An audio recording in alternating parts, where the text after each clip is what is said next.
வாழ்க வளமுடன்! பேராசிரியர் டாக்டர் துரை லோகநாதனின் வினாவிடை தத்துவச் சிறுகதைகளாம் அமுதச்சுடர் சேனலின் சார்பான வணக்கங்கள்.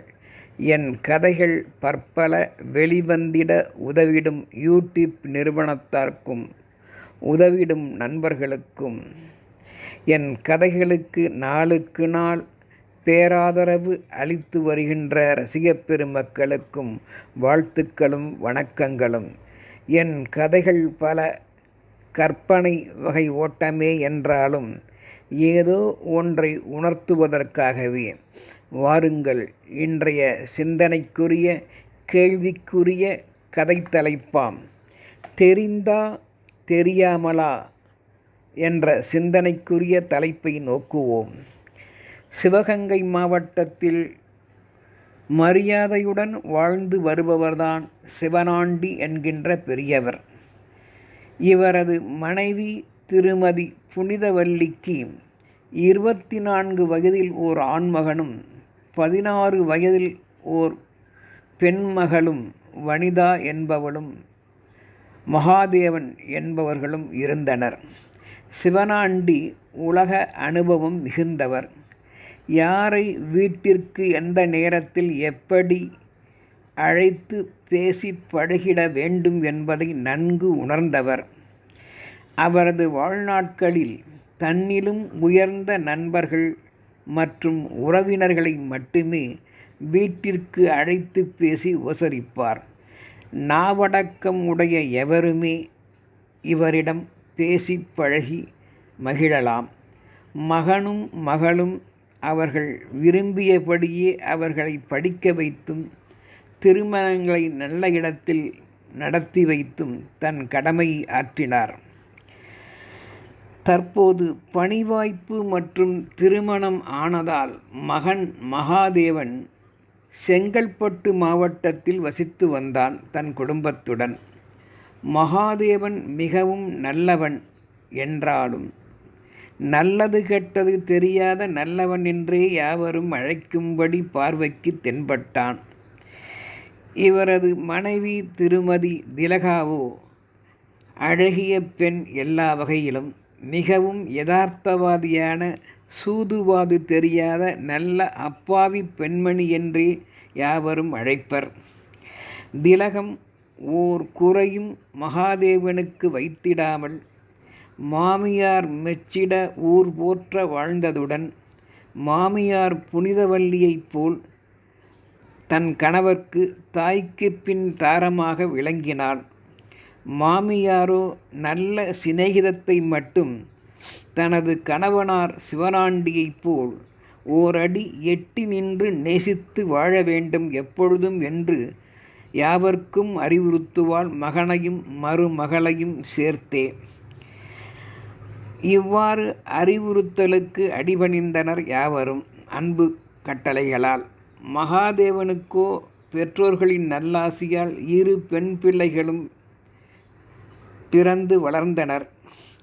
மகாதேவன் பெற்றோர்களின் ஆசியை ஏற்று சில வருடங்கள் செங்கல்பட்டு மாவட்டத்திலேயே பணிவாய்ப்பின் பொருட்டு காலத்தை ஓட்டினான். தனது தாயார் புனிதவல்லிக்கு ஏற்பட்ட அப்போதைய மூப்பு நிலையில் இயற்கை எய்துவிட்டாள். மகாதேவன் சகோதரி வனிதாவோ தாய் தந்தையர் போல் திருமணம் ஆகி டெல்லியில் பெற்றோர்கள் காட்டிய நல்வழியில் பொறுப்புடன் இல்லறம் மேற்கொண்டிருந்தாள். அவளுக்கும் ஓர் குறையுமின்றி சந்ததி பெருகிற்று. ஓர் ஆண் மகனும் 2 பெண் குழந்தைகளும் என்று சொல்லலாம்.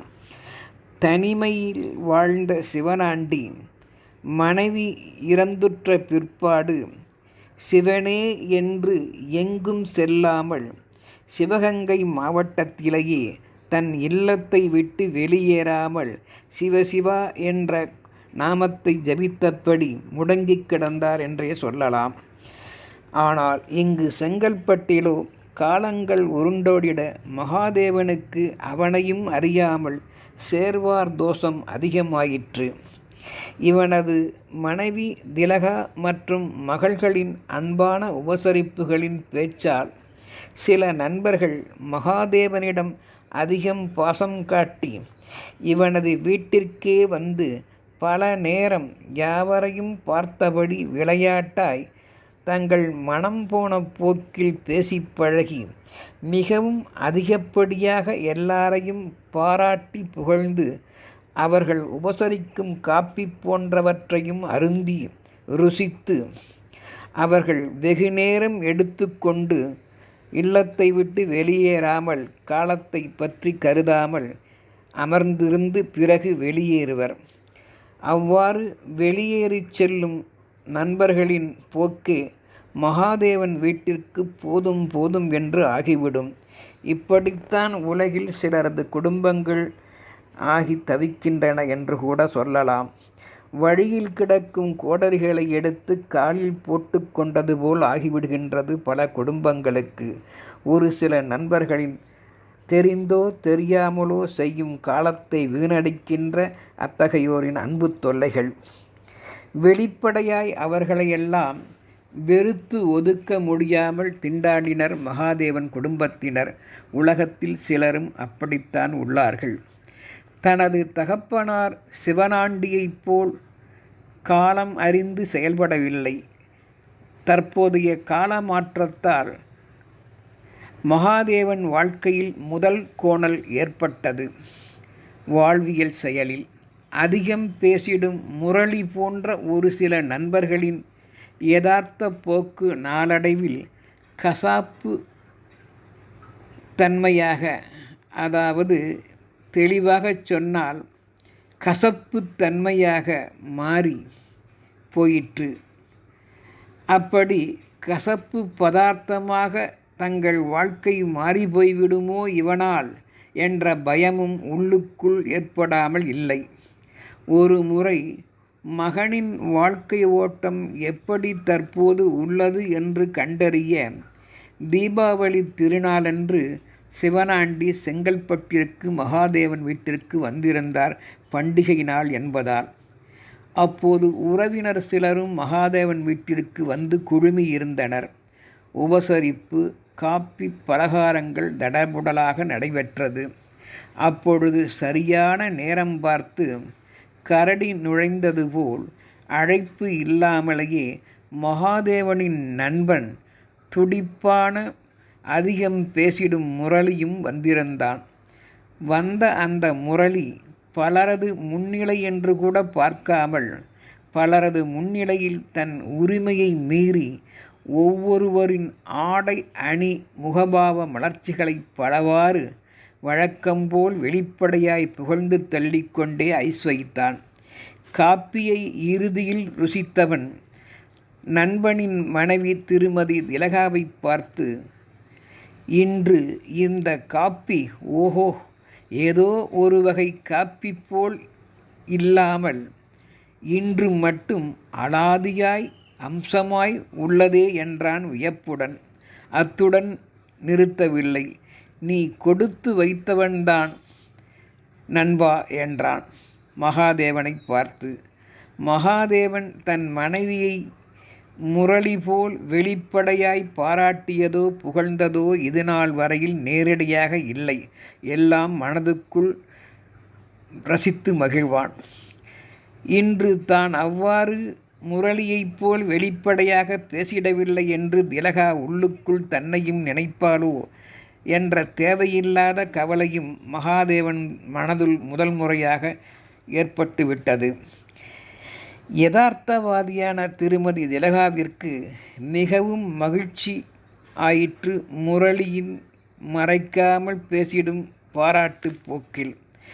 அப்பொழுது வந்திருந்த சிவனாண்டியும் உறவினர்களும் அதிகம் பேசி புகழும் இத்தகைய முரளியை மனதுக்குள் வெறுத்தனர்.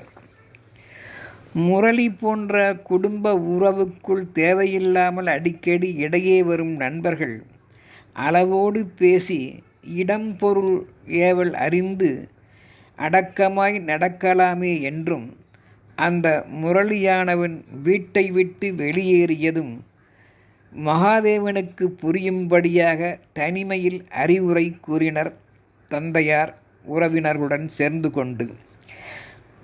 பெண் குழந்தைகள் ஓரளவு வளர்ந்துள்ள நிலையில் நம் வீட்டிற்கு வரும் முரளி போன்ற இளம் நண்பர்களை நம் வீட்டினரோடு அமர்ந்து வெகுநேரம் அதிகம் பேசிட வைக்கக்கூடாது. பேசி மகிழ்ந்து பொழுதுபோக்கும் நிலைக்கு வைத்து கொண்டால் அது நல்லது அல்ல என்பது எங்கள் கருத்து. என்னதான் தூய நட்பாக இருந்தாலும் காலம் இடம் பொருள் ஏவல் அறியாமல் தேவையில்லாத நேரங்களில் அவர்களாகவே பொழுதுபோக்கிட அழைப்பில்லாமல் நம் வீட்டிற்கு அடிக்கடி வந்து போவது பல வகைகளில் பலரது மனத்தில் குழப்பத்தையும் சலிப்பையும் ஏற்படுத்தும் என்பதை நாம் உணர வேண்டும். வெளிப்படையாக பொதுப்படையாக மகாதேவன் வீட்டினருக்கு உபதேசங்கள் செய்தனர். உறவினர்களும் சேர்ந்து கொண்டு உடன் வீட்டினர் யாவரும் தங்கள் மனதுக்குள் அத்தகைய அறிவுரைகள் எல்லாம் நன்மைக்கே பெரியவர்கள் உபதேசங்கள் என்றும் ஏற்றுக்கொண்டனர். தங்களுக்கு தீது ஏதும் வந்துவிடாமல் இருப்பதற்காக என்ற நினைவில். முரளி போன்ற மிகையாக உரிமை எடுத்துக்கொண்டு மீறி பேசிடும் சில நண்பர்கள் மட்டும் இவ்வாறு சிவனாண்டி போன்ற பிற குடும்பத்தினர் விரும்பியோ விரும்பாமலோ நட்பாக்கிக் கொள்ளுகின்றார்களா, அல்லது வேறு வழியில்லாமல் தங்கள் தேவைக்காக மட்டும் அத்தகையோரை முரளி போன்றோரை நட்பாக்கி கொண்டு வேதனைப்படுகின்றார்களா என்பது அவரவர்களின் வாழ்க்கை போக்காம் பழகும் விதம் கொண்டே யாவரும் அறிந்திட முடியும். இப்படித்தான் பல குடும்பங்களின் நிலைப்பாடுகளும் உள்ளன என்று கூட கூறலாம். எப்படியோ இத்தகைய கதைப்போக்கு வழி நாம் அறிய வேண்டியது, சிலர் தெரிந்தே இவ்வாறு செய்கின்றார்களா அல்லது தெரியாமலேயே யதார்த்தமாய் செய்கின்றார்களா என்பது கண்டிப்பாய் யோசிக்கப்பட வேண்டியதே. கடல் நடுவே இருக்கும் அமைதியான போக்கு உடைய சில பல நல்ல குடும்பங்களில் தேவையில்லாத வெளி கழிவுகள் கண்டபடி சேராமல் பாதுகாப்பதே நம் வாழ்க்கை என்னும் ஓடம் தடம் பிறழாமல் செல்வதற்கான வழிமுறைகளாகும் என்பதை நாம் அறிய வேண்டும். வாழ்க வளமுடன்.